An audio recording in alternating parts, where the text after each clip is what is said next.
चुनरी पर लिखवाले दुल्हा सुंदर मिलतौगे। तो हर हर चूड़ी पर छपवाले दुल्हा सुंदर मिलतौगे। सुंदर मिलतौगे गे दुल्हा सुंदर मिलतौगे। सुंदर मिलतौगे गे दुल्हा सुंदर मिलतौगे। तब बोलबम चुनरी पर लिखवाले दुल्हा सुंदर मिलतौगे।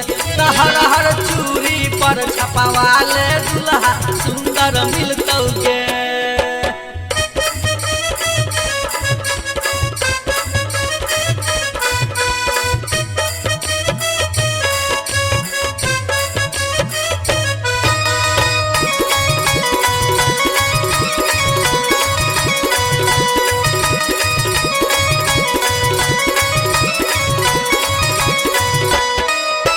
बात मान तू हमर कले सावन के सोमवारी।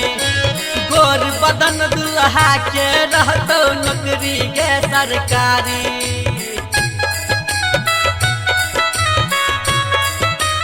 हे गे बात मान तू हमर कले सावन के सोमवारी।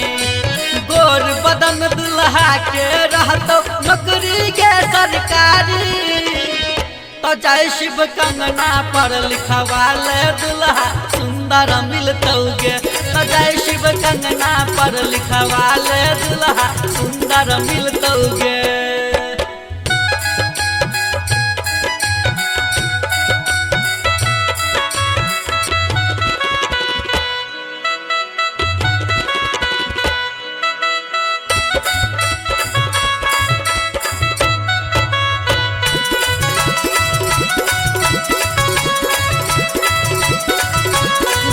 दहेज भजे तौगे शादी तोहर की।